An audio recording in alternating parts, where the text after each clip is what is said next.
Change in temperature. 10th class हम लोग previous class में साइंस के इस टॉपिक पे लेफ्ट हुए थे, change in temperature.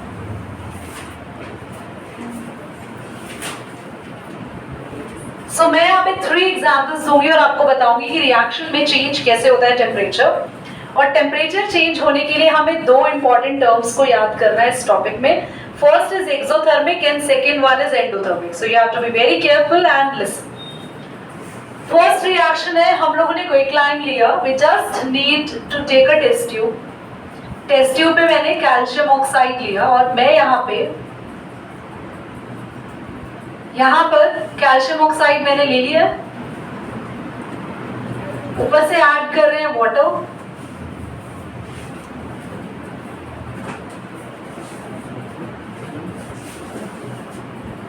We are adding what? Water. So water molecule आ रहा है और हम नोटिस करेंगे कि पूरी की पूरी टेस्ट ट्यूब जो है ये वार्म हो जाएगी, एकदम गर्म हो जाएगी टेस्ट ट्यूब। आप हाथ लगाएंगे, you can not even touch the test tube. जो मिक्सचर है वो ऐसे उबलने लगेगा कि इट्स सपोज टू बॉयल। इसका मतलब क्या है कि हमने तो इसको नॉर्मल टेम्परेचर पर ऐड किया था दोनों चीजों को, बट जैसे ही ऐड हुआ इनका टेम्परेचर चेंज हो गया। तो टेम्परेचर चेंज होना ये इंडिकेट करता है कि यहाँ पर क्या हो रहा है, रिएक्शन। और टेम्परेचर कभी भी बढ़ जाए, किसी भी रिएक्शन मिक्सचर में टेम्परेचर बढ़ जाए, उस केस को बोलते हैं यहां से क्या हो रहा है, हीट रिलीज। और हीट जब भी रिलीज होती है तो उसको बोलते हैं एक्सोथर्मिक रिएक्शन। ये वो रिएक्शंस होते हैं क्लास जिसमें हीट बाहर रिलीज होती है। एक और एक्सोथर्मिक रिएक्शन देखेंगे। You just need a test tube. Second example, आप इस टेस्ट ट्यूब में बहुत ध्यान से देखेंगे, हमने लिया है सल्फ्यूरिक एसिड। हमने लिया सल्फ्यूरिक एसिड और हम ऊपर से ऐड कर रहे हैं, we are adding some granules of zinc. तो हम लोगों ने सल्फ्यूरिक एसिड में कुछ जिंक ग्रैन्यूल्स ऐड किए। We are adding what, zinc granules. Granules यानी दाने। तो जब भी आप जिंक को सल्फ्यूरिक एसिड में ऐड करेंगे, ये रिएक्शन तो ऑलरेडी प्रीवियस क्लास में पढ़ ली थी, जिंक सल्फेट के साथ कंबाइन हो जाता है और हाइड्रोजन गैस पॉपअप साउंड को प्रोड्यूस करके बाहर हो जाती है। पर एक चीज बता दूं, इस रिएक्शन में एक और चीज होती है कि पूरी की पूरी जो टेस्ट ट्यूब है वो यहाँ से वार्म हो जाएगी, गर्म, और ये इंडिकेट करेगी कि यहाँ पर रिएक्शन हुई है। वार्म होना, हीट रिलीज करना, यानी कि कौन सी रिएक्शन हुई है, एक्सोथर्मिक रिएक्शन का मतलब है जिनसे हीट बाहर रिलीज होती है। Any doubt? आते हैं नेक्स्ट पे, थर्ड एग्जाम्पल। थर्ड एग्जाम्पल में again you have to take a test tube जिसमें आपको लेना है barium hydroxide BaOH whole twice, और ऊपर से आपको एक सॉल्यूशन इसमें ऐड करना है जो कि है अमोनियम क्लोराइड का NH4Cl। आप नोटिस करेंगे जैसे ये ऐड कर रहे हैं पूरी की पूरी टेस्ट ट्यूब बहुत कूल हो गई, मतलब ठंडी हो गई एकदम से। तो जब ऐसा हो रहा है, हीट बाहर निकल रही है, तो उसको तो एक्सोथर्मिक कहते हैं।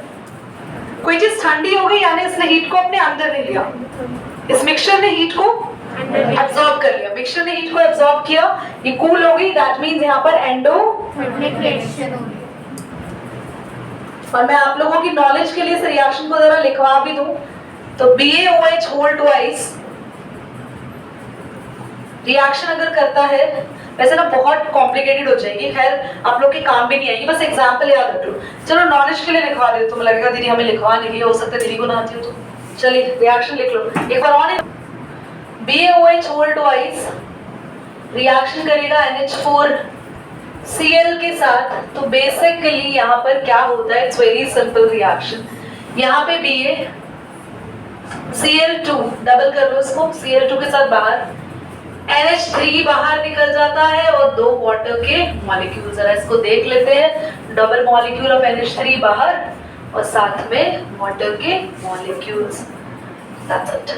बस इतना ही करेंगे। रिएक्शन को वो वाली ना लर्न करनी है ना ही नोट करनी, डजंट मैटर।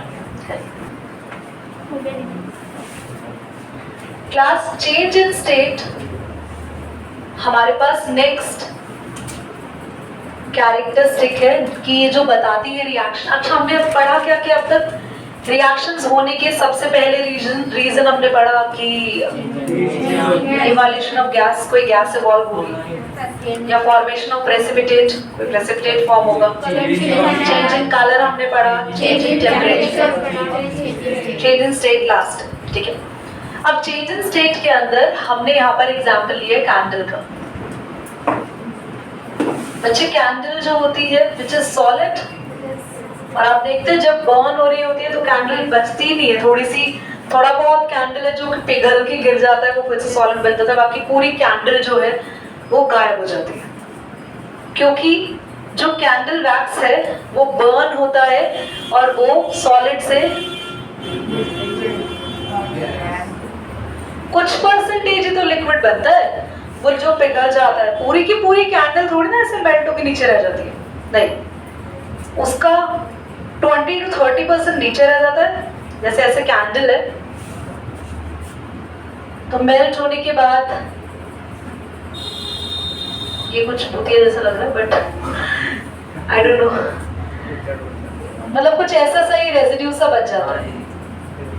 तो आपके पास 20 से 30% ही तो बचा, बाकी का सारा कहाँ गया? All the candle wax is going to be evaporate and it form the CO2 gas। ये क्योंकि एकदम से गैस में चेंज हो गया, सॉलिड से सीधा स्टेट चेंज हो गई, ये इंडिकेशन हो गया। कोई क्वेश्चन इसके ऊपर नहीं आता। बैलेंसिंग सीखते हैं अब, करिए boss. Balancing of chemical equations हम लोग पढ़ने वाले हैं। एंड फर्स्ट इक्वेशन मैं आप लोगों के लिए ले रही हूँ जो हमें बैलेंस करना है, Fe+। अब यहाँ पे लिखेंगे iron when react with steam to form iron oxide and hydrogen।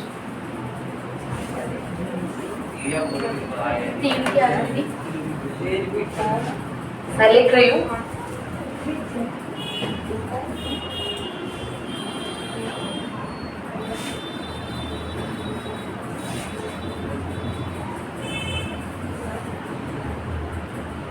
so we have iron, steam के साथ रिएक्शन हो रहा है, आयरन ऑक्साइड प्लस हाइड्रोजन। सबसे पहले चेक करते हैं कि ये बैलेंस है नहीं। एलिमेंट्स, रिएक्टेंट्स, प्रोडक्ट्स, आयरन है, हाइड्रोजन है, ऑक्सीजन है। Reactant side iron 1, product side 3, hydrogen here 2,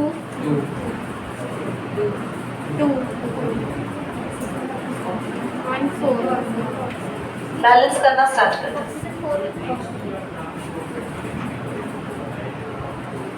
any doubt? Iron यहाँ पर सिंगल है, आयरन यहाँ पे 3 है, तो हम लोग करेंगे क्या? अगर रिएक्टेंट साइड में इसको मल्टीप्लाई कर दूं 3 से, यहाँ पे आयरन 1 है बेटा, वहाँ आयरन कितने हैं देखो 3। अगर मैं यहाँ पे 3 कर दूं तो बैलेंस हो जाएगा, आयरन बैलेंस हो गया। ठीक है, आयरन को बैलेंस कर दिया, Fe11। इधर आ जाओ, ऑक्सीजन को बैलेंस करें। ऑक्सीजन को बैलेंस करने के लिए यहाँ 1 को 4 कैसे बनाए? किस साइड मल्टीप्लाई कर रहे हो? रिएक्टेंट साइड ऑक्सीजन को किससे मल्टीप्लाई? 4 से। इधर रिएक्टेंट साइड ऑक्सीजन, इसके आगे 4 लगा देना। कभी भी उसके आगे अकेला 4 नहीं लगाना, पूरे कंपाउंड के आगे लगेगा। अब जरा काउंट करते हैं कि कुछ बैलेंस हुआ या कुछ गड़बड़ हो गई है। जरा ध्यान देंगे सभी एवरीवन। एलिमेंट्स लिखेंगे फिर से, रिएक्टेंट्स, प्रोडक्ट्स। ध्यान दो प्लीज एवरीवन। आयरन 3, यहाँ पे भी 3, ये बैलेंस हो गया। हाइड्रोजन, कृष्णा ध्यान से देखना, 4 और 2, ये 2 जो नंबर है वो बहुत इंपॉर्टेंट होता है। आगे वाला नंबर हमेशा इससे मल्टीप्लाई होता है, 4 2 are 8, और यहाँ पर हाइड्रोजन 2 ही है। दिख रहा है? ऑक्सीजन देखो, ये जो 4 नंबर है ये हाइड्रोजन के लिए भी काउंट होता है। ऑक्सीजन 4 है इधर, यहाँ पे ऑक्सीजन, ठीक। अब ये 8 और 2 है, तो हम 2 को 8 बना सकते हैं। कैसे? तो हमने हाइड्रोजन को प्रोडक्ट साइड किससे मल्टीप्लाई करना है? तो 3Fe 4H2O, जो सब कुछ था वो एज इट इज रहने दो। हाइड्रोजन को ये रहा प्रोडक्ट साइड, किससे मल्टीप्लाई कर देना? अब सब कुछ बैलेंस है, चेक कर लो। Fe3 4 2s आर मल्टीप्लाई करते हैं 8 हाइड्रोजन, ऑक्सीजन 4, यहाँ पे भी 4, ठीक। कोई डाउट है? सेकंड हम लोग बैलेंसिंग सीखेंगे। Aluminium plus copper chloride gives aluminium chloride plus copper. बेटा आपको ना 9th के लिए 9th के सिंबल्स और चार्जेस आने चाहिए। जिनको नहीं आते प्लीज जो मेरे पुराने स्टूडेंट्स हैं उनसे आप लोग ले लो, आपको सिंबल्स मिलते हैं, आप किसी का भी फॉर्मूला बना सकते हो। एल्यूमिनियम का सिंबल Al है। कॉपर क्लोराइड सीखो, ऐसे देखो, कॉपर पे चार्ज 2, क्लोरीन पे 1, क्रॉस करते हैं ऐसे, कॉपर 1 Cl2, दैट्स एल्यूमिनियम का सिंबल Al। एल्यूमिनियम क्लोराइड कैसे बनाते हैं वो भी देखो, सीखो। एल्यूमिनियम पे 3, Cl पे 1, तो बना Al1 लिखते नहीं है, Cl3। कॉपर सिर्फ Cu। देखिए इधर हम यहाँ पे देख रहे हैं एल्यूमिनियम यहाँ पे भी 1 है। इसको ना बिना टेबल बनाए बैलेंस करते हैं, बिना टेबल बनाए डायरेक्ट। एल्यूमिनियम 1 बैलेंस है, एल्यूमिनियम तो कॉपर 1, कॉपर भी बैलेंस है, पर क्लोरीन बैलेंस नहीं है। यहाँ 2 है क्लोरीन, यहाँ 3 है। अब 2 को 3 नहीं बना सकते, चाहे दुनिया के किसी भी नंबर से मल्टीप्लाई कर दो, तो 2 तो 3 नहीं बन सकता। पर 2 और 3 को बैलेंस कैसे कर सकते हैं? 2 वाली साइड 3 से मल्टीप्लाई कर दो, 3 वाली साइड। अब जरा ध्यान से देखो, लिसन एवरीवन, क्लोरीन बैलेंस हो गया, 3 2s आर 6 हो गया क्लोरीन। यहाँ भी क्लोरीन को देखो, बस अभी क्लोरीन को 2 3s आर 6। पर एल्यूमिनियम में गड़बड़ आ गई। देखो एल्यूमिनियम यहाँ पे कितना हो गया, जल्दी देखो, 2, यहाँ पे 2 लगा दो। एल्यूमिनियम लगा सकते हैं, लगा सकते हैं। अब जरा चेक कर ले, देखो एल्यूमिनियम 2, कॉपर कितने 3, यहाँ तो कॉपर बेचारा अकेला है, कॉपर को भी दो 3, कॉपर 3, Cl 3 2s आर 6, Cl 2 3s आर 6, वो भी रिएक्शन बैलेंस। क्लियर? चलो मैं इसकी बिना बैलेंस वाली रिएक्शन भी लिख दूं एक बार।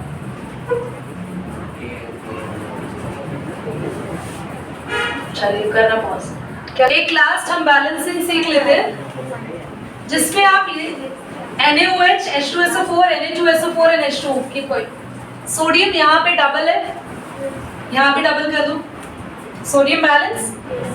अभी हम देखते हैं ऑक्सीजन को। ऑक्सीजन यहाँ पे कितना है 2 और ये 4 मिला के 6। ठीक है, मैं थोड़ा क्लीन यहाँ लिख दूंगी इसको।